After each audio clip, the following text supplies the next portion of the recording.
Hey everybody, welcome back. This is episode 2 of the Free to Listen podcast. We're back again this week. My name's Dan and I'm joined with John Yep. and Wilson. What's up, everybody? And this week we're here to bring you all the new news and highlights of this week and different things within the gaming and nerd culture that we all hold so dear to us.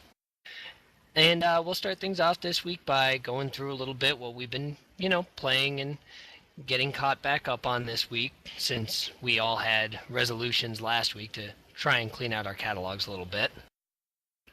I've mostly been playing Wizardry and getting a little bit back into DayZ. The new patch came out this week, so I've been full on into that, trying to experience everything I can with it. Yeah, and how's that going for you? Zombies suck. That's pretty much what I could say about that. The Z increased, the counts increased, the radius increased. I mean, I really can't believe the amount that they've put into it with putting the Zs on screen. And, one thing I've noticed is no lag with it. Well, that's I'm kind good. of surprised that FPS hasn't dropped in the major cities. Where I used to see 20, I now see about 50. Nice. Well, that's good. And one of the things that I kind of see with this patch, and I didn't play it yet, is they're sort of taking some of the good things from War Z. Because on War Z there was never an issue with only being a couple zombies on screen, and the AI in War Z is actually pretty good. Whereas in DayZ the AI for the zombies is kind of wonky at times. Like their tracks are a little off where they'll run. Well, you know what they're programmed with for the AI, right? Probably the AI for soldiers in the standalone Arma. Correct, and the AI pathing that they're using to get to you is a soldier AI for a flanking maneuver. Yeah. That's why they go batshit nuts and start zigzagging in a line when they're running at you because they have no weapon. Yeah, which I do understand that, but like I said, it's one of the worst things in the game is because the AI is kind of, like I said, wonky, but that's all because it's based off a soldier with no weapon. I Now, can understand that from an outsider's point of view. Dan, with this patch, are these things that were being talked about being implemented in the? I know we're going to talk about the standalone later, but did they implement stuff with the patch, stuff that's coming with the standalone, or is this Yes. just kind of like a secret preview of what's coming? Some things that they added are going to be in standalone. Other things are pushing the mod in a slightly different direction the standalone is going in. From what I understand, some of the things in the mod now, as of 1751, are not going to be in standalone because they push the survival envelope a little bit too much, like having to boil water to make sure that it doesn't make you sick, blood bags, having a chance to give you an infection. Some of the things they'll keep are probably like the increased zombie hit infection chance that they've now changed, zombie aggro radius, whereas it used to be that, if you were walking or running, crouch running down the street, you would only aggro it from like 40 meters out. It's been doubled, essentially. You will aggro zombies from everywhere. You shoot a Makarov pistol, you're going to get every zombie in Cherno on your ass. Well, that's like I said, that's definitely a good thing because it's more going to be based on, all right, what do I do with all these zombies, and compared to how it used to brings be. back the fear of the zombies. It really Yeah. does. It makes you feel like you're playing DayZ for the first time again, and it brings back a little of that magic, whereas you're not just worrying about the players, you're worrying about everything, the Well, yeah. environment. Everything is trying to kill you again. Well, that's good because, like we said before in the last podcast, with DayZ is once you get around and learn how to deal with the zombies, and to what it felt like previously is, if I run and break line of sight, I'm gonna lose them. But with the amount of zombies that were populating, it wasn't very much. It wasn't a lot. Where now, with It's it upped, definitely more now. which is a good thing, and we'll get a little bit more into that once we get to the standalone area of the podcast. How are you liking Wizardry though? You know what? I know that you and I have talked over the week, through texts and calling each other because you get out of work when I'm going into work since I work the overnight. And we've been discussing a little bit about it, but you seem to have more negative problems with it than I did, and I think that stems from the fact that I found a couple of my other friends that I play online games with to play with, whereas you're playing pretty much solo for the most of the time. We both still have problems with the American server, and that's a big issue. They seem to not be able to lock down the problems with the American server. There are still long connection times. The rubber banding effect is there, the long loading screens. It's just not a very good presentation, and the developers did pull it from Steam for that reason.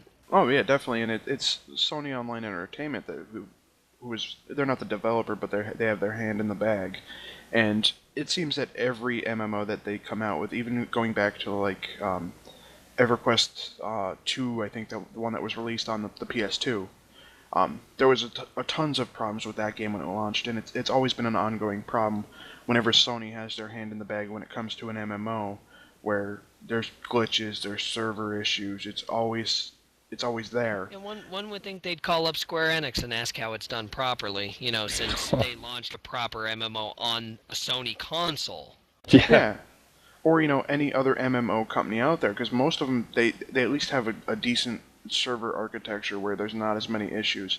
Now, granted, if you'll take a look at WoW at one point when WoW was like going strong. Oh God, dude! And there was like about how what? bad the server architecture was in the early days of WoW. Well, I mean, I there got was it the hour first waits, week. hours It just to get into the game. An hour. I remember trying to wait to get into Warsong one night when I got home from school, and it was literally a 2-hour, 46-minute wait. I had the picture on my old phone that I just couldn't believe that it was that long of a wait. That's not even the worst cases that I've seen. I'm talking like when the game first launched it on some of the servers that really populated fast, where it was like, an 8-hour wait just to get into the game, just to log in. To be fair, though, the growth that WoW experienced Was a is phenomenon. still, it's Yeah. like unprecedented. No one Yeah. has repeated it. I mean, Tor came close when it first came out, but then as everybody realized what kind of a game it was and that it didn't have the content, it fizzled within a month. It just did not hold on to the numbers. WoW held it. Besides DC Universe Online, Tor is like the second fastest game I've seen that went from a subscription-based MMO to announcing that they're going completely free to play. Yeah, it happened pretty quick, but Yeah. I mean, this is a free-to-play MMO, and Yeah. I acknowledge that there's going to be certain limitations in that free-to-play model, but I've had a lot of fun playing with the couple friends that I have. I have a level 9 fighter now. I'm almost at Soul Rank 3. We're at the Golden Dragon Ruins, so we've gone through Caligari Sewers. We've gone through Kaoke Perage Ruins and Delta's Keep. Wizardry fans, please excuse me if I butchered those names. I'm only going by what I can read on screen. How dare you? And yeah, exactly. How dare I mispronounce these things? Yeah. But we've had a ton of fun going through that, and we actually had a PK war today in one of the dungeons that we were running through. We encountered a group of 3 thieves that were criminals that tried to PK my one friend who's a priest, and they didn't know that because he was kind of a little bit ahead of us while we were running through. We were still lagging behind and grabbing the quest from one of the quest givers, and then we came around the corner at his exclamation of, "There are PKers," and we had this huge battle, 4 of us versus 3 of them, and we ended up curb stomping them, and it just felt so awesome that this was one of the elements that they've touted about the game, like open world PvP. You could get into a brawl anywhere. It's do whatever you want, and we got to experience it today. And That's definitely one of the better aspects that I like about the game, and I'm not saying the game is bad. It's just that the issues with the game right now aren't worth me trying to attempt and really get into depth with the game. I think what we're going to have to do, aside from this podcast, is probably make a side addendum podcast, like a weekend thing, and we need to discuss Wizardry when it's actually in a stable state. Because right now definitely. We're playing mostly on the EU servers because they're stable. They're holding the population of both America and Europe. But it's like it doesn't feel right playing on the EU servers because we're American. You get a better ping on the American servers, or you're supposed to. Right. And you'll find a lot more American and like-minded gamers. It'll be easier to get into a union and to play in bigger groups. So I think like even though I'm having fun and would love to sit here and have a long discussion about how I like the skills, the combat, and everything else about the game, and how I think it's going to be a decent free-to-play MMO, I think we should hold off on judgment until we can actually get a good slice of the game and not just be jaded on it by the first 40 minutes of connection issues and lag issues. Oh, definitely. And one thing I do feel about the actual game itself is, at first it might seem like there's a big learning curve, but honestly, when you actually get to get out of the town, go into that first dungeon, they really have a decent training area to actually get you into what you need to know. I would even go one step further and say after that first dungeon, you start getting way more comfortable in the game because Yeah. the gear you get, the items you get. Like, I was having a hard time as a fighter with a one-handed sword and shield. And then as soon as I did, I believe they were 2 quests from the inn in the market in Ifalo Port. There was a wife and a husband, and they each gave separate quests of trying to convince the other one to think the way they do. But the rewards for the quests were a 2-handed sword for one and a 2-handed polearm for the other. And now I switch back and forth between the sword, the polearm, and a sword and board shield setup. And I've had so much of an easier time now. Because based on what enemies I'm facing, I swap my weapon out. And, the sword is great for taking out big packs of enemies. The polearm is great for taking out, enemies that will stay in one space and you need to do a crap load of damage to them. Sword and board would be more for, like, singular bosses where you can guard and block them. Yeah, but one thing I do have to ask you, and I really didn't delve into the gameplay and the mechanics of the game that much, is there the Holy Trinity? I know there's a priest that can heal other characters, but is there a tank? The fighter is supposed to be the tank, but from what I gather, you're not going to see more of the Holy Trinity gameplay until you start getting into the advanced classes, which are just being added to the Japanese version of the game now, which has been out a lot longer than the port that we now have over here.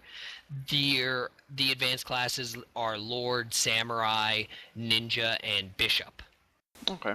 And they're kind of like hybrid classes. Like the Lord is your typical paladin, can heal, can tank. Now that's not saying a fighter can't tank. I've already got a taunt ability, so if my buddy that's a priest is playing and he grabs 2 highwaymen and they're kicking the shit out of him, I can turn and taunt them and grab them off of them. Okay. But nothing seems to last that long when you're playing in a group that you actually need to delve into the Holy Trinity of doing things. It actually seems like it's slower if you try to do that, whereas everybody just absolutely zergs the crap out of it. Well, yeah, that's understandable at points too. Most MMOs have that one point where it's just worth it to zerg. It's early. I mean, I'm only level 9. There are 99 levels in this game. Yeah. If there's not 99 levels of content, the content kind of stops from what I understand around level 30. And then you're just redoing the same max level dungeon over and over again. Kind of like how if you guys played the Dot Hack games on PS2, and like you would finish part 1 and it'd be 6 to 12 months before part 2 came out. What did you do if you still wanted to play the game? You would run the max level dungeons in those games and try to eke out and keep boosting your experience because they didn't put a cap on it. You could keep leveling your characters. It would get progressively harder because you'd be level 50 and grinding off of level 30 mobs and you'd be getting so little XP compared to what you needed. But people can still do that in Wizardry Online until they release more dungeons and more level-appropriate content. Okay, that sounds promising. They're apparently going to release that content like every couple months. Like every 2 months there's supposed to be a new dungeon. Which is kind of smart for them because it'll kind of keep people more invested in the game and want to play. Like it'll actually keep them. Yeah. That sounds actually pretty promising. I'm gonna have to really delve into the game and take a look at the mechanics and actually play an extended amount of time. I'll do that over this weekend. But, enough of what I've been playing. We've already gone off on, I think, too much of a tangent on what I've done. We haven't even gotten to you guys. Wilson, what have you been playing this week? I played a little bit more Dishonored. I think I'm at the last mission or so and finished the game. I'm probably going to do another playthrough of it just because it is a fantastic game. And of course, like I said, I played. You'll change up my style when you go through it again? Definitely. There is 2 achievements while I'm playing on PS3, so trophies that are seem like they're pretty hard to do, and I want to attempt it, but I know it's just going to frustrate me. And one is go through the game without killing anybody that isn't a target. And when you sneak up on somebody, you can actually choke them out and knock them out, which can be complicated at times because there's, a lot of times more than one person lurking around in a general area. But there's other things, like you can pick stuff up and throw it to get their attention, and they'll walk over and they'll stumble around and they'll be like, oh, what's that? Sort of like the guards in Skyrim. And you can just sneak up and choke them out and throw them off a bridge or something. And then the other achievements like that are really harder to do is go through the game fully stealthed without getting like caught. Same. Sort of like a If Metal you Gear get Solid that, aspect. I'll be impressed. I went through Metal Gear Solid 4 without killing anybody. So, and then Really, I watched you play like the first time you played the game, you just like blew up everything. well, yeah, of course. Like the first time, I'm gonna go in balls to the wall, but I do try to get like the harder achievements in games and whatnot. And then there's one where you can't buy any upgrades for your little spells, like your blink and your where you can go into somebody's body and walk around with them, which is kind of one of the best abilities in the game because you can essentially just enter a guard's body and walk past a bunch of people and then you're you again, which is really, really good idea and a really good thing to have, especially for the whole stealth thing. But it's going to be harder. I'm going to try to actually get all three of those in one shot. And then, Have fun with that, dude. yeah. And then, I fell off the wagon and started playing The Binding of Isaac again. You're Which- I was hopeless. surprised. I deleted my save, and I got to start over from scratch. You have a sickness. That's the only way to describe it. It's a fantastic game.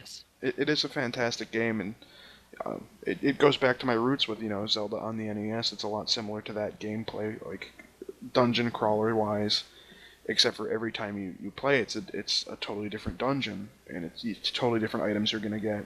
With There's- the entire backlog catalog of games you need to catch up on, you keep playing The Binding of Isaac. I know, and what's really sad is I said it's a game that I can sit there and I can play for a half hour because that's generally how long it takes me to do one run of the whole first floor to killing Mom or killing Isaac or killing what's called Blue Baby.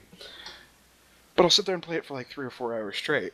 I'm calling up Nikki and having her slap you every time you play that game instead of something else. I'm up to like 170 hours on Steam on a game that takes me 45 minutes at most to beat. That's disgusting. But I went and I got all the achievements for it, which makes me feel great, because some of them are ridiculously hard to get. And John, I know you've played it, and it's not the easiest game to play at sometimes. I'm terrible at it. That's why I have no time in it because I just suck at it. But for what it is, it's worth picking up just to try it out, because for the game and the DLC, it's like $7. So it's worth I really bought trying out. Last DLC for like a quarter or something stupid like Yeah, that. it was on sale. Last week it was on sale. I think it was for 74 cents. It was 75% something off or something like stupid. that.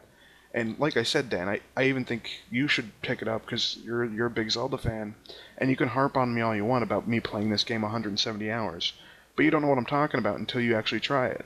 I might just gift you the game. You gift it to me and I'll play it. Okay. So that's really what I've been playing. I know Binding of Isaac, 170 hours. You guys can harp on me all you want. It's a fantastic You game. still haven't tried Wasteland. Have I tried to play Wasteland? Listen, you're the only one that has a retarded problem with the server listings. I don't know what you're doing wrong. But I sent you the picture and everything of it. I'm doing everything right, and the servers just don't populate. I've updated everything. Nothing works for me. I think you've pissed off the Arma 2 gods in some way, shape, or form, and they are vengeful at this moment. That You happens. need to make a ritual sacrifice of the Binding of Isaac to try and Oh, is that what it is? to try and be able to play Wasteland. Yeah. Well, I So- do want to try Wasteland out, though. I really do. I'd We'll be figure probably it out. more interested in that than DayZ, to be honest. We'll But, figure it out. Hey, any viewers out there, if you have any clue as to what his problem is, he can't get the servers to actually show up in the server listings when we try to play Wasteland. None of us can figure out his problem. Anybody have any clue what his issue is? Throw a comment and feel free to call him a retard if it's an obvious problem. We need It, to it figure probably this is. It probably is something obvious because I've tried to do like every advanced thing there is, and I'm pretty computer savvy, and I can't fucking figure it out. And it's sort of pissing me off because I want to play the game. I really do. I just can't. So, moving on from that topic, because if we sit here bashing Wilson, we'll be here all night. But, John, what have you been playing this week? I've been playing. I'm still going through The Witcher, Amazing the first title. one. Yeah, I'm still in the first act or chapter or whatever it's called. So I'm not super far into it, and I'm doing everything, all the side quests that I come across, and there's a lot. You're So gonna I'm get doing bogged all of down. them. Yeah, I feel kind of bogged down, and on top of that, it's everything I've heard about it. It starts off like pretty The slow. the pacing in the first So game is extremely horrible with the amount of side yeah, questing that you do and the lore that's offered up to you in those chunks while you're doing yeah, those side quests. Like The Witcher 2 had much better pacing. I think if you can suffer through the beginning parts of the first one and get to the end of the first game, you'll be more excited to play the second game and to start getting more into the lore of that world. You'll absolutely love it. yeah. I think I'm just gonna get to the point where I just kind of say fuck it and just like get rid of everything that I was doing and just kind of plow forward through the story. Once you Um, get into like the meat of the story, it's a fantastic game. Like I had the same issue with you where the beginning is kind of, eh, but once you get into like the actual game, it does pick up a lot. Now, did you pick that up on Steam or is that something else you got like through a GOG or a? I actually got that one. Have the sequel. I got them both through GOG.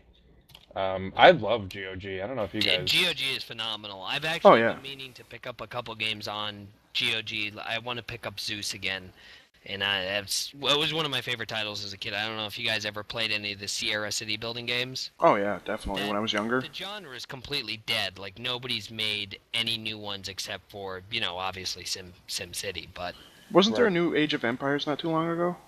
yeah, Age of Empires Online. That's, Oh, never mind. Yeah, yeah, it's exactly. not really. But yeah, GOG, I absolutely love. It's a phenomenal service, and it's Yeah, definitely up there it's with Steam. Oh yeah, Well, and people and should Green try Man it. Gaming is up there too, in my opinion. Green Man Gaming always has ridiculous deals as well. What you Yeah, guys should do there. is you should go and get one of the best games on GOG, and we should all be playing together, and that's Dungeon Keeper 2. Eh. I've been looking at that today. Don't you man? Isn't that on don't you Steam too? man- Dungeon Keeper 2? No, War of the Overworld will be, which is the spiritual successor to Dungeon Keeper 2, and it's basically Dungeon Keeper 3 being made as a Kickstarter project by the old developers of the title, and actually have Peter Molyneux's blessing and a actual video log from Peter Molyneux telling people that they should put into that Kickstarter campaign if they want to see it made because it will do Dungeon Keeper 3 right. I would never do anything Peter Molyneux told me I to do. hate that guy. I hate him so much. He's so But- It's just cocky. annoying. But Dungeon Keeper was back before he was involved in Fable and anything like that. That was back when he actually made good games. Dungeon Keeper 1 and 2 were phenomenal Well, titles. Fable 1 was kind of okay. It was mediocre. It was good for its time, but it wasn't the great game that he promised it would be. No, it wouldn't. He started writing checks too big that he couldn't cash Oh, yeah. during the Fable era. But- But if you went back and played his other games before that, they were good games. This is before he ran his mouth. Well, if you ask me, Fable 2 was a fantastic game until you got to the fucking ending. Yeah, I'll agree with you on that. The ending to Fable 2 was atrocious, where they had to actually release a DLC where you can get your dog back. Come on. That was Fable 2. I will Yeah, put- what did I say, 3? No, you Just said Fable. Fable 2. Yeah, that's what I Oh, I thought. thought you just said. I You thought know you were what? just about the first I one. will put Fable 2's ending right up there with the Mass Effect 3 ending. But like Fable 2, it was such an awesome build-up in that storyline. Like I enjoyed Fable 2 a lot. It's one of the few games I've gotten all the achievements on my Xbox. And just at the ending, and I don't care if you're going to consider this spoilers. The game's been out for what, 6 years now, 5 years. You get to the guy that is the guy you're against the whole time, and the whole end of the game is okay. Press X and shoot the guy. That's the end of the game. Yeah, pretty much. Like there's no climax at the end. It just kind of fizzles out. And then you have to make a decision to save all the people that could have died during the whole issue that you were fighting for, or kill your dog dies, or it's horrible writing for a game that had such a good story. And you know what game did an ending like that, but actually made that kind of ending work? Hmm. Fallout 3. Yeah. And to be honest, New Vegas was close to that as well. Well, I wouldn't put New Vegas in that because there's not really. Well, Let's it all move depends this on. week's stuff because we're so far off of. Yeah, Topic. we've kind of gone on a tangent. We started That's talking. what you get That for started with mentioning The old Witcher. games. Okay, yeah. Well, anyway, and then this John, is what about Fable. else are you playing this week, John? I'm playing The Witcher. Also, Oh, anyway. Neverwinter Nights 2. I started messing around with again because there's Obsidian news that we're gonna talk about a little later on. And I played the crap out of the first Neverwinter Nights, which was a BioWare title. But I never put a lot into the second one, so I'm trying to mess Neverwinter around with Nights that. 2 was a unique beast. It really took a lot out of me to try and love that game. As much as I love the first one anyway. Yeah, I never really played 2. I think I played the demo when it first came out. I got invited to the beta of it, and I played it, and it wasn't bad. It wasn't very far off the first one, but I just couldn't get that feeling like I did in the first one because I played the hell out of the first one as well.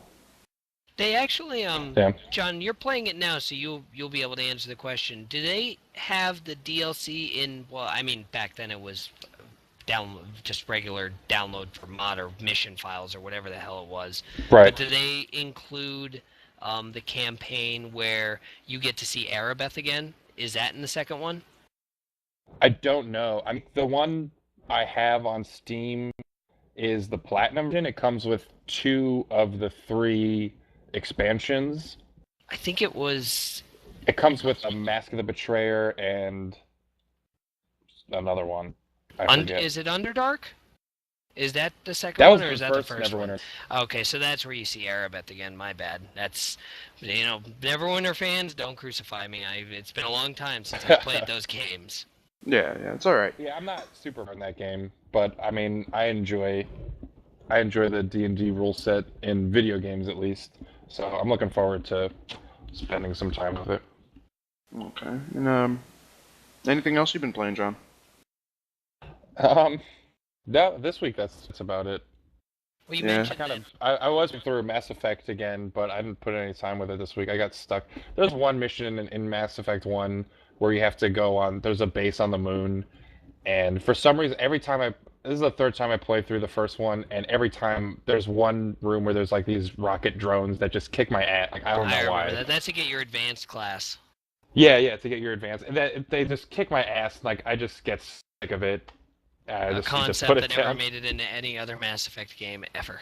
Yeah. But yeah, I haven't really had a lot of time, and I stopped playing the Path of Exile beta too. I don't know why. I just kind of.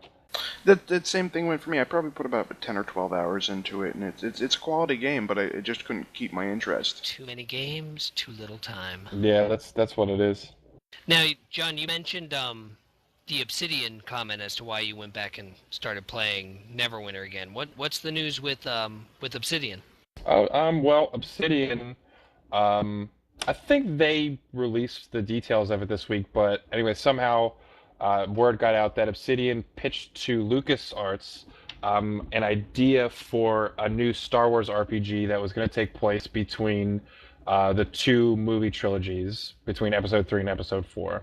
And LucasArts actually liked it and said that if it were up to them, Obsidian can go ahead and start working on it, but it's Disney's decision now. They have, and not they have to LucasArts. approach Disney now. Lucas Right. doesn't have any kind of say in this matter. Yeah, they This only is- have a little creative aspect of anything Star Wars right now. Yeah, but this is kind of interesting that it happens right at this moment because we just had the announcement of 2 new Star Wars movies in Yeah. addition to Episode 7, 8, and 9, which is going to be a young Han Solo movie, which takes place between episodes 3 and 4. And I think a Boba The Fett Boba movie Fett too, movie right? as well, but the Boba Yeah. Fett movie is going to take place during the original trilogy, from what I understand.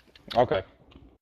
Yeah, So, it's something for like that. this- I mean, to be honest, they could have gotten a little more creative. I mean, it's Here's the just thing with the placement of this, Obsidian approaching LucasArts with this idea for a game set between episodes 3 and 4. Do you think it might be some kind of tie-in to the young Han Solo movie that is supposed to be coming out, since it's set between episode 3 and 4? Maybe Obsidian is trying to tell the same story that maybe. I mean, they want to tell. just like my gut reaction to that would be, you would think a Han Solo movie would be more of an action game than an RPG, Yeah. especially Well, coming from the Obsidian. backstory of the character, it's supposed to be an origin movie, and the backstory with Han Solo was he was an Imperial officer. Right.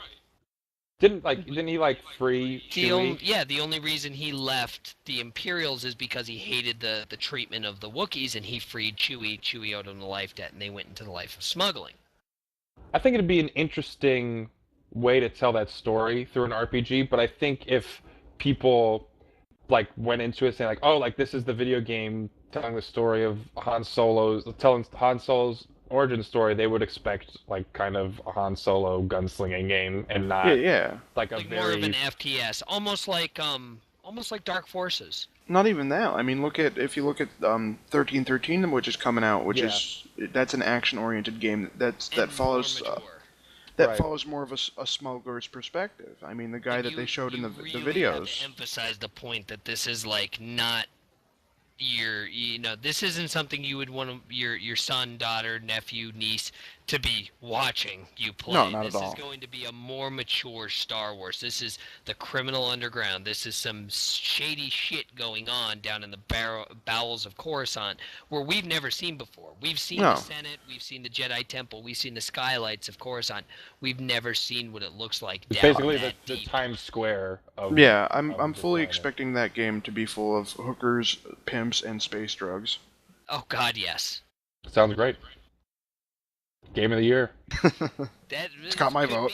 Could be game of the year material right there. We won't know until we see it. Yeah. We've seen a little bit of the engine, and it from the trailers. I don't know if you guys have watched them. It actually looks like cinematic cutscenes when you're Yeah. watching actual gameplay footage of the game. So it kind of makes it look like they want to turn it into a movie, but you're playing the movie, almost like Uncharted or Right, Last right. of Us. Like, Yeah. it makes you feel more immersed into it. Oh, definitely, and especially now with like the Walking Dead game that came out, which is pretty much interactive storytelling. I have a strong feeling that's going to be like the next. Now specify the Telltale Walking Yeah, Dead games, yeah. because have you kept up with Survival Instinct? It No. looks horrible. But I what don't care what I'm for trying it at all. what I'm trying to say though is because the Telltale Walking Dead game, fantastic game, and it's like I said, it's essentially a interactive story. There's not much gaming to it. It's sort of like Heavy Rain. It'll It probably- seems like we're going towards an element of storytelling. Just we're like starting to years see ago. resurgence of it. Yeah, I And- think like no. the new Star Wars game will be more like Uncharted than No, like I The do Walking too. Dead. But if you look at Uncharted and The Walking Dead, there's a lot of storytelling in Uncharted. Not as much as The Walking Dead, to be honest. Best movie I ever But- played. But honestly, if you look at like Uncharted, there's a lot of storytelling, and if you look over the past years where we've seen RPG elements pretty much go into every game, including sports games now, it's I think that's going to be another element that we're going to see progress further in video games. Yeah. Because- We'll get into that a little bit later when we talk about The Witcher 3. Yeah, I think that'll turn. But yeah, the Star Wars, I mean, I'm all for Star Wars games that explore parts of like the Star Wars universe that haven't really been explored elsewhere. I think video And games are a let's great face it, there's a medium. lot of that in Star Wars. That is Yeah. a huge universe that over the years, so much stuff has come out in that universe, and it to the outsider, the people that aren't that much into Star Wars, it feels like you're kicking a dead horse at this point. But to the Star Wars fans that can't get enough of this, there's we still love so much. seeing Yeah, things there's that so we much haven't that seen. hasn't been touched yet. Oh, definitely. Even if you look at the cartoon on Cartoon Network that takes place between episode 1 and 2, I believe, or maybe 2 and 3. It Yeah. takes place between 2 and 3. 2 and 3, yeah. They've done so much just with that cartoon. That we had no idea the Clone Wars were that in depth. Yeah. Right. But yeah, if you even if you look at, there's so much to the Star Wars lore into the what's not touched yet that they can do, which part of makes me glad that they're coming out with the new movies, 7, 8, 9, and now these two movies that are coming out, as well as the game Obsidian pitched, and 1313, which is stuff we've never seen in the Star Wars universe. It's still fresh and exciting because it's new. It's still the same universe, but it's not something that's already been told, except for 7, 8, and 9 because of the books. Right. The thing I want to pay attention to going forward with the Obsidian RPG, if it ever gets anywhere, if Disney says, okay, do it, I want to know how much they're going to be involved with controlling the intellectual property. Are they going to let Obsidian just be like, okay, like you have this idea, this story, do whatever you want? Or are they going to be like, oh, well, we have these plans, your game has to fit in this? I honestly don't plan. think they'll be that strict with Obsidian, because even if you look at look at the Iron Man movies and the Avengers movies, yeah, it was a Disney production because they bought out Marvel movies, but they really didn't put their hand in it at all. And even if you look at with Square Enix and the Kingdom Hearts games, and those were pretty involved with Disney. They really let Square Enix go on their own way and produce really quality games, which one other thing about, I'm just going to throw it in here, is Kingdom Hearts 1.5 Remix HD got the official announcement it is coming to the United States.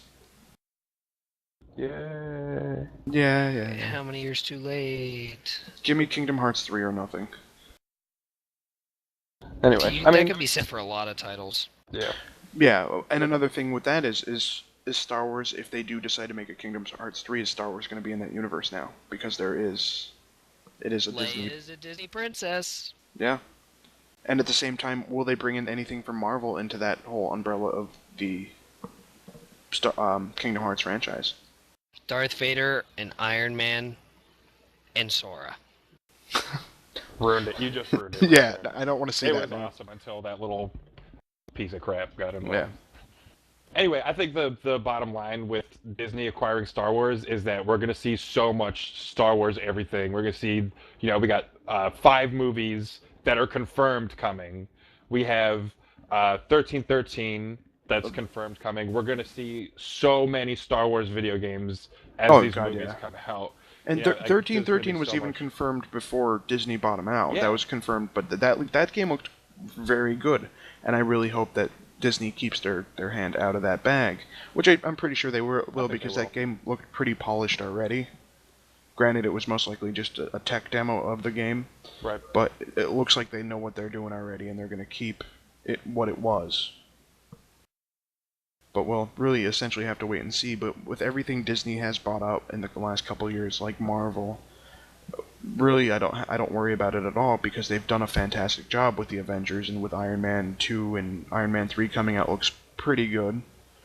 So I'm not really worried about Disney fucking anything up with anything that they buy out. You guys want to move on to our next topic? And I think we should. Be the Witcher 3 reveal? Sure. Yeah, we could do that.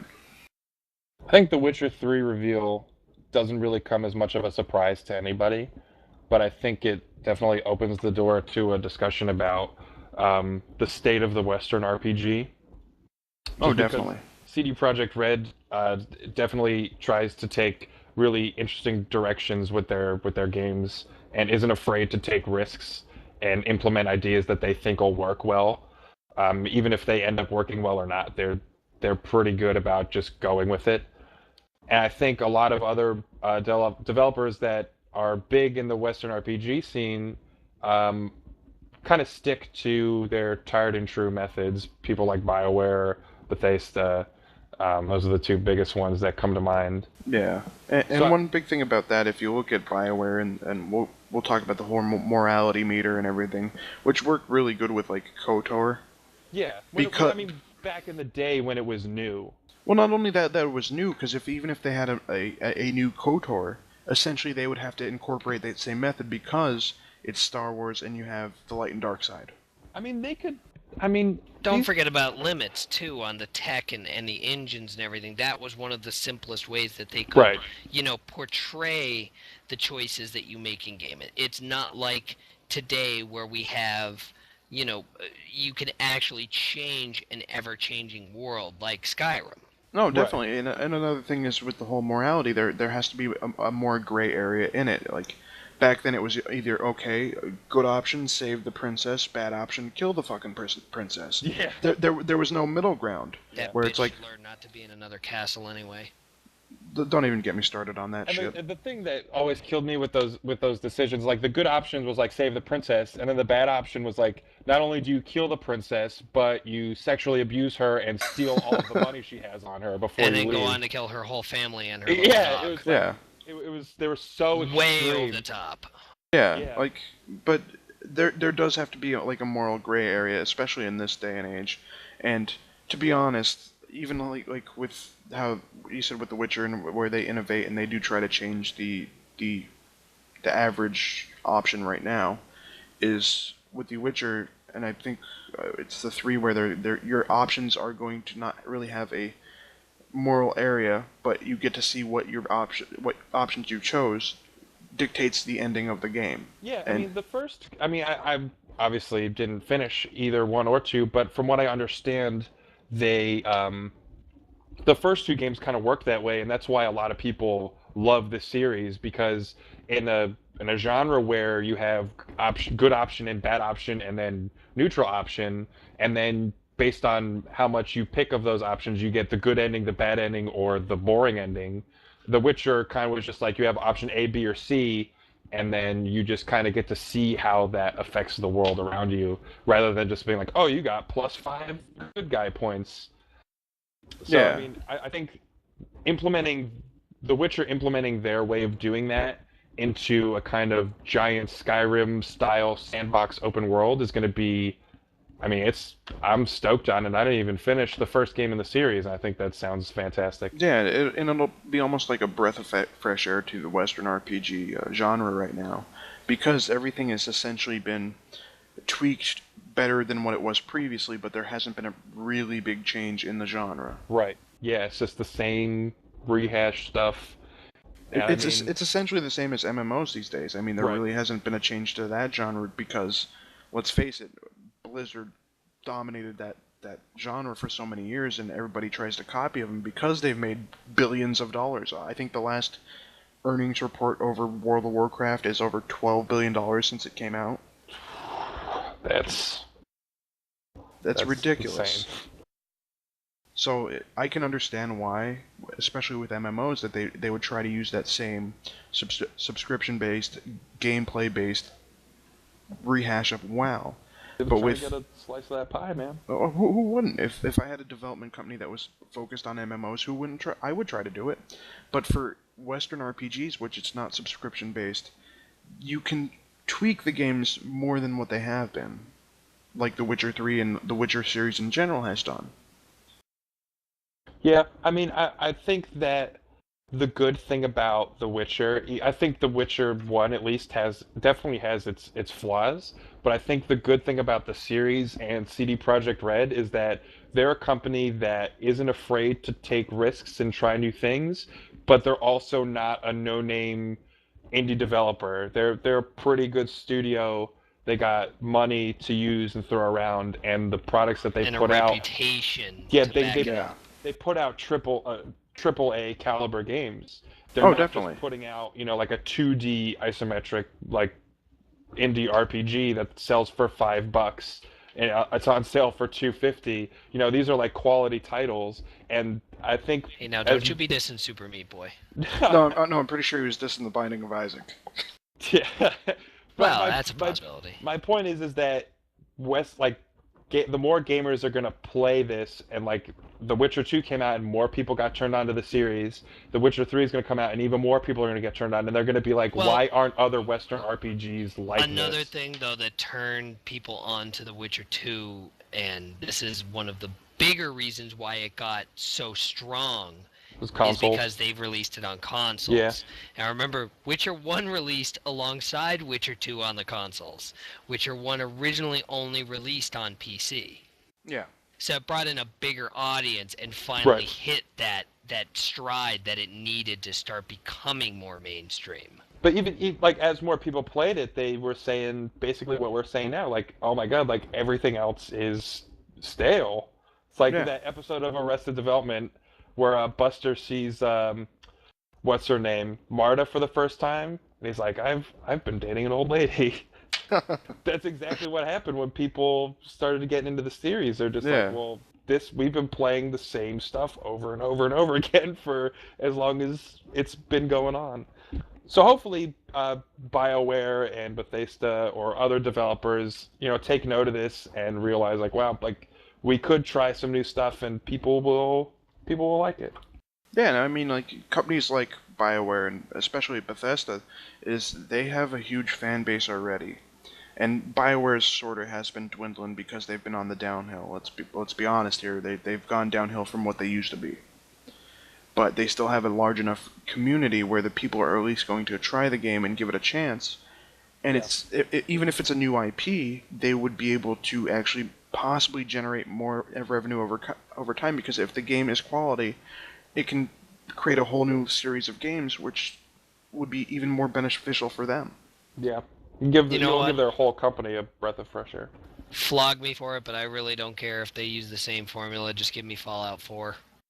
Yeah, oh yeah, definitely give me Fallout Yep. 4 in a heartbeat. I mean, I love the Elder Scrolls games, but since they took over for Fallout 3 and New Vegas, I think the Fallout games are more fun in my opinion. And you know what? I don't think we've seen an overuse of those techniques in the Fallout universe just because there's only been 2 games with the tried and true Bethesda formula. It's a different atmosphere and a different setting, so it feels more fresh, and more people want more of that same thing with the Fallout series. I think that series should wholly be the exception out of Bethesda. And you can argue this fact or not, but there's so many options they can do with like a post-apocalyptic world. Don't get me wrong, they have a lot of options they can do with the Morrowind series, but that's been a series that has been out for quite some time. There was innovation in Skyrim. I mean, if you don't I'm want to talking. see it, it really was there. Yeah, they changed stuff. I'm not talking about innovation mechanically. I'm talking about story-wise, because of the Fallout 3 and New Vegas are really very new do to the franchise. There's billions of options where if you go into the Morrowind and Elder Scrolls series, they already have enough lore set up. Yeah, you're pretty much stuck in going to, another province as the next big game. Yeah. Whereas in Fallout, I mean, the first 2 games from Interplay, we saw pretty much California. Yeah. Over and over again. And to be honest, the best thing in 1 and 2 is if you made a character whose intelligence was under 4, every line he said was, Yeah, pretty much. I mean, it was that kind of stuff that, distracted you from that you were playing basically the same setting over and over again. Yeah. Whereas when you got the game going over to Bethesda, wow, we had Washington, D.C. And seeing post-apocalyptic Washington, D.C. was like, whoa. Yeah. I mean, that's something we can all relate to. We've all, I've been to DC, I've seen it personally, and on top of that, who doesn't have a general idea of how DC looks? It's always all over the news. Imagine what they could do with a city like New York. I don't think that will happen for a long time. Honestly, really? Yeah. And you Power know, of the next gen consoles coming. None- You don't think Fallout 4 would utilize a big city like that? Cultural reasons more. I'm not saying not a big city. I'm saying New York in general. Just because of, and yeah, it's been what 11 years now since the World Trade Center, 12 years almost. I could see that point. It's still But kind of a social taboo. yeah, exactly. Now I can see maybe like Los Angeles or San Francisco or even like Atlanta. We already had those. We have Atlanta, but San Fran and we had Los Atlanta Angeles. and Walking Dead, and we already had San Francisco / the Californias in the first 2 Fallouts. Yeah, but we had Vegas, maybe like Chicago. Chicago, Detroit. There's Detroit would be a good one. even if you did like Dallas, Texas, which would still be borderline something that's already been done with yeah. Vegas. No, not with Vegas. They did Texas in what was that? Brotherhood of Steel. Brotherhood of Steel. Oh yeah, that is correct. But we're going off on a Tactics tangent was the here. But Midwest. there's tons of options they can do here, and it doesn't even have to be within the United States. To be honest, they could do like Paris or London. I would love to see London or even Tokyo. I think the next place they would go if they went outside of the United States would be China, because that's where Yeah, that's all the lore who is. they were fighting. Yeah, Beijing. But there's tons of possibilities with that, and like we said, there's a lot of stale genres out there. Like Fallout, it's not that stale yet. It's not really stale at all, to be honest. But like, It's got another round or two left in it, I feel like. if there's no innovation. I mean, yeah, and it's still gonna sell, even if it's. Oh yeah. I mean, this is all obviously personal opinion, for us, but I mean, I just think that we're gonna. They can go forward, and they could. I feel like they should not be afraid to try new stuff. No, not at all. I mean, if you really look at the comparison from Fallout 3 to Fallout New Vegas, there really isn't a big difference in the games. Same exact It's mechanics. same stuff. It's essentially an expansion, It's like a mod. pretty much. Where if they brought some new, fresh mechanics into the system, they shouldn't be afraid to, because they already have a huge fan base. But I can see them doing maybe one or two more Fallout games without really making any changes to the game. So, moving on a little bit here, we're going to get into a little quick news bit about, and I don't know if you guys had seen this yet or not, but there was a Little Red News article this week on GameStop and the fact that they are closing down a vast majority of their stores.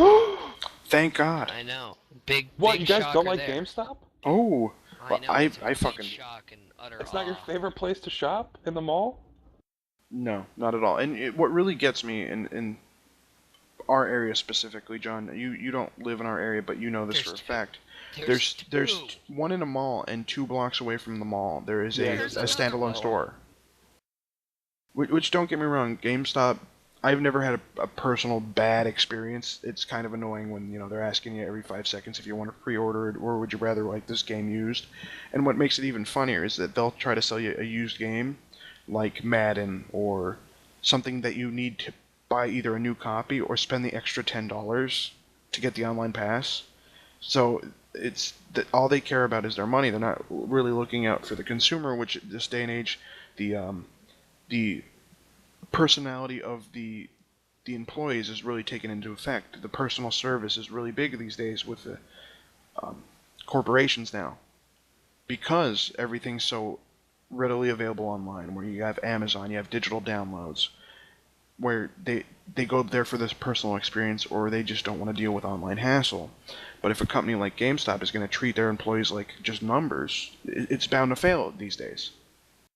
I think that this is just also another step towards what maybe the insiders know, but we don't know quite yet, but have speculated that the next gen consoles are just going to lock out used games. Well, it's and not be even moving speculation more at this point. towards digital. It's not even speculation at this point, just because Sony tried to, they did patent the technology to ban used games on the PlayStation 4. They patented that same technology with the PS3. I actually looked back and researched that after we had made the comment last week's podcast about it. I got curious and dug around. That patent has been around and pretty much been patented on the last 2 generation of consoles. Oh yeah, They definitely. haven't put it in. It's always been That the question technology on is in that actually, tech. in practice, has been in use for a long time already. Yeah. On the Oh, yeah. PC.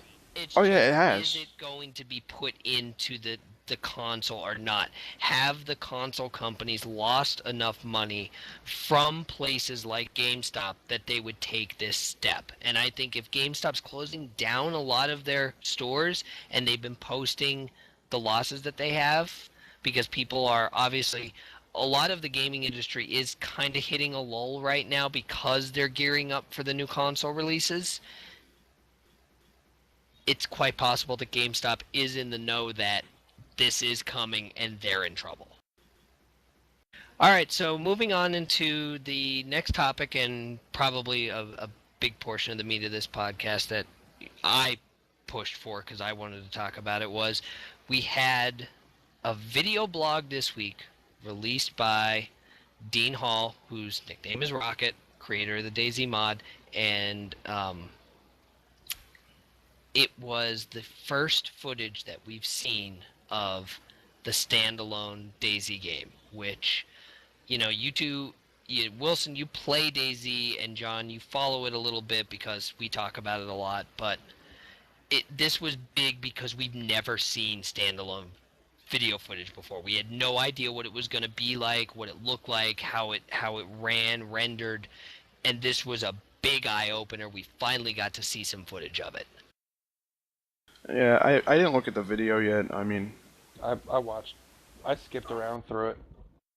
see, I don't play a lot of DayZ. Like I said prior, I probably maybe have like 15, 20 hours at the most playing DayZ, and it's an enjoyable game. But I really didn't look at the standalone version of it. I am excited to see how it's going to look though, just because they're following the Minecraft system where, you know, you buy into the alpha or the beta whenever they decide to release it, and then you have the game when it's out.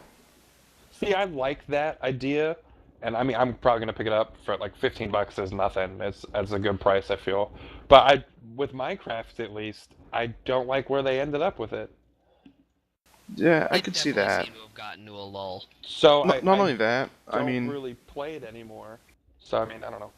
and not But only he's- that, but like Notch is working on his newer game now, so it feels like the backing isn't I there. don't think Dean is going to move on from DayZ as quick as Notch moved on from Minecraft, especially with how passionate he is. This is his baby. This is his pet project. He has said multiple times that, you know, you guys are playing my game, the game that I've dreamed about making because it was never out there. And it was like he created the genre of it almost. Oh yeah, definitely. But for the video content in of itself, there was a lot of neat things that we didn't get to see yet that were finally put on screen for us to look at. They opened up with the clothing and how, like, each piece of clothing is actually removable and interchangeable. Like, you can wear different colored pants, different colored shirts. There's vests, hats, different things, and these clothing, they can be diseased or they can offer different types of protection. Like, obviously there'll be vests in the game that could reduce bullet damage.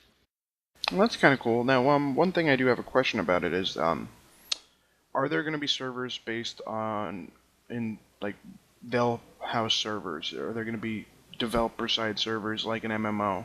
Compared to how DayZ's run now, where it's pretty much anybody that wants to can run a server. The servers are going to be run through Steam, not through GameSpot or GameStation. GameSpy. GameSpy. There you go. Sorry about that. Well, that's really good because Valve servers and Steam servers are actually policed, and they do have I forget what the name of it is, but there's VAC.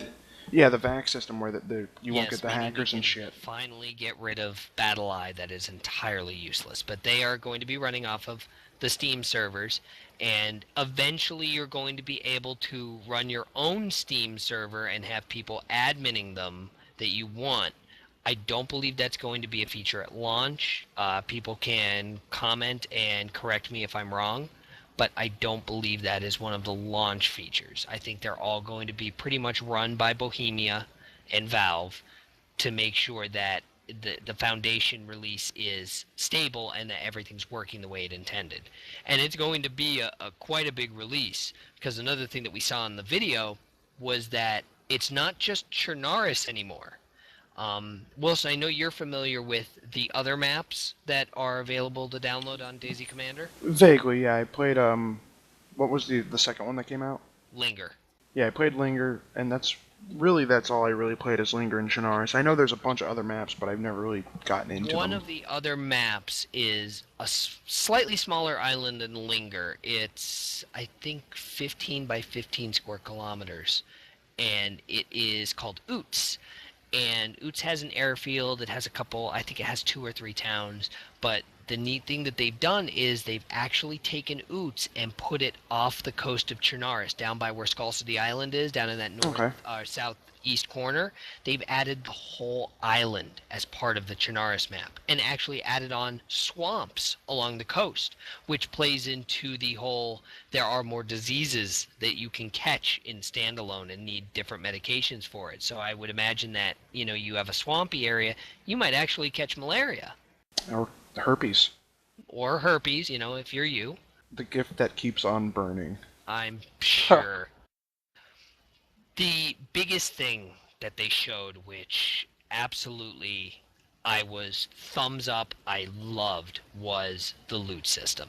And it is no longer like it is now. There are no piles of loot on the ground in random places. Like you would walk into the office building and just see a random Lee Enfield sitting in the hallway. Yeah. Now, in standalone, you will see things inside cupboards. You will see things on top of countertops. You will see things hidden behind chairs or stashed in the corner. Yeah, It it's is more like actually Fallout-ish. Yeah, like it brings a very big parallel to Fallout, and it's slightly different in of the fact that like you go up to a thing in Fallout, like a filing cabinet, and you hit like the X button and open it up, and it brings up a little window. This, you actually see that can of beans inside the cupboard, and have to crouch down and look inside the cupboard, and it'll say take can of beans, and you grab that can of beans. You don't have to open up a separate window like Fallout does. Okay, so it's just like Well, right from it's the All environment. real world. Yeah, you will open the cabinet and see the cabinet opening, and there inside will be the can Okay. of beans that you reach in and grab. Well, that's really good, because if you look at the Fallout games, when you do that, it technically pauses the game. Right. I mean, you can't do that in a It takes game you that's out of the multiplayer. It detracts from the immersion of the game, which you want to feel like you're in the zombie apocalypse. Yeah. But that's a huge thing. The server is going to determine when the loot spawns, which is now it's client based because you have to be near to the location, and it has to pass a certain amount of time on your processor of when it pings the server to spawn the loot. Yeah, and then we've done loot cycling before, and Exactly, it and it's really very isn't. tedious and long. Now the server is going to determine when that spawns, so you'll know like, all right, well, loot in this area will pop every 2 hours, so I can loot this area, go to another area, and come back later, and there'll be fresh stuff. Yeah, yeah, and not only It'll that, be like more regulated. yeah. So like we sat there and loot cycled for what, like an hour, and we got shit. The cool thing about this, though, is that the place that he showed where this loot was spawning is one of the little shit houses that are totally unenterable in the mod. And this means that almost every building in Chernarus is going to have an interior now. That's huge, because Oh, how yeah, many because- buildings can you knock it in on the regular Chernarus map? Tons. And now you'll be able to actually go inside of them. Now imagine actually having a firefight in one of those small little shit towns and holding up inside of like a barn house. Yeah, no, that does make me a little bit more interested in the game. Like I said, it's a quality game. It's just I don't want to beat a dead horse here, but it's kind of boring once you know how to get around zombies, and if you're not really by a lot of people in a populated server, it's just really And Hiking I think the simulator. standalone is definitely taken that issue into accord now with this. It seems like they're adding and putting in so much and spending so much time on every little detail that they want your experience not to get boring. They and want really you to they feel like you're in there. really they should, because if you look at it from an honest perspective, if it wasn't for DayZ, Arma 2 would have not sold nearly as many copies as it has. Oh, it was dead as a doornail. I mean, it was nowhere near what it was when it released. I mean, when it released, Arma 2 had decent sales, but it so fizzled out. And then a couple years down the road came along DayZ and completely revitalized. I think I checked the rankings today, and it was the 5th most bought item on Steam, I believe. It still is. I'm actually looking Well- at it right now, and Arma 2 came out in 2010. So I mean, it did fizzle out, and I never heard of Arma until you told me about DayZ. Yeah, I never heard of Arma until the DayZ stuff started going on. But it's definitely it's like the shining light, and it's the stuff that a lot of us fans have been waiting for because we've been frothing at the mouth for standalone, and we've been saying the mantra for months now, like, oh, we're not playing War Z, it's shit. We're waiting for a good game. We're waiting for DayZ standalone, or standalone will have this, standalone will have that. It'll be so much better than the mod. You just gotta wait and be patient, and it seems like that patience has paid off because everything that Rocket has shown us has been awesome from a DayZ fan's perspective. It's been just overwhelming the amount of love that he shows for the project and the amount of care that Bohemia is taking in turning this little mod into something that could be an absolute amazing and historic game, because this is really the birth of a new kind of genre.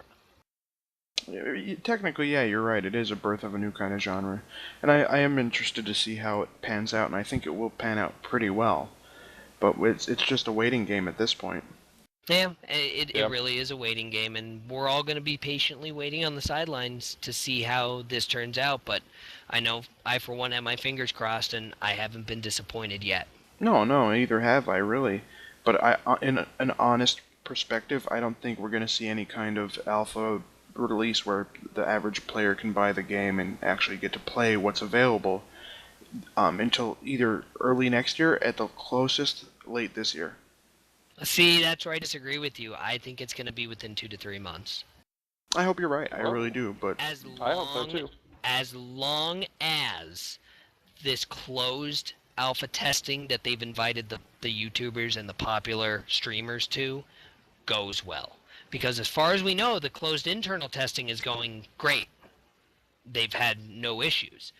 But if this closed alpha test goes as well as everyone's hoping it's going to go, we'll see it within 2 to 3 months. I hope you're right. I really do, but like I said, I can't keep my hopes up for that. I'm gonna, like I said, I'll ballpark it late this year, early next year. No, it'll be interesting to see which one of us is right on that. Oh, it definitely will. But like I said, I do hope you're right. I'd like to see it in a couple. I could finally understand what all the fuss is. Yeah, you're the outsider in all this. You're the one that hasn't played the mod, hasn't had any experience with Arma, and you just kind of got to go off what we tell you about it and the stories that we, engross you with. My tale of douchebag banditry that I normally go about on a daily basis. But it sounds cool. I mean, it doesn't sound like it doesn't seem worth the trouble for me to buy Arma 2. All this you need when it's not on sale is like $20-$25. I'm not trying to spend money on. No, that's understandable. No, that definitely is understandable. And Dan, you gifted me Operation Arrowhead, which is the expansion, and I just run it off the free-to-play, and it's definitely worth checking out if you're in that type of game. But I can understand where, like you, John, you don't see it's worth spending that money, especially now because they announced the standalone version. Yeah, exactly.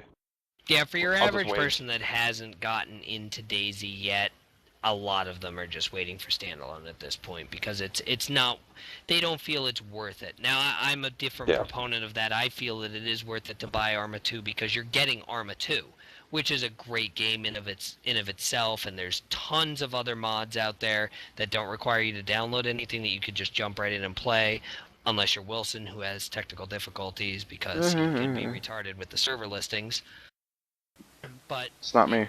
It is. It has that feel like, I'll just wait for standalone. Which, if people are waiting for standalone, go check out Rocket's video blog. It was great. It was amazing. It was something that, he needed to release. He made good on his promise. We're all excited. DayZ standalone. Better play it. Alright, well, that's it for episode 2 of Free to Listen this week, guys. Be sure to tune in next week when we come back for another round of gaming news and what we've been up to all week. Hopefully Wilson can actually get his Arma 2, server window working without being retarded for once. But we're all going to sign off here, so you guys have a good night. You guys want to say good night to the viewers? Good Later. night, viewers. All right, that's it for us. We'll see you guys next week. Have a good one. Bye.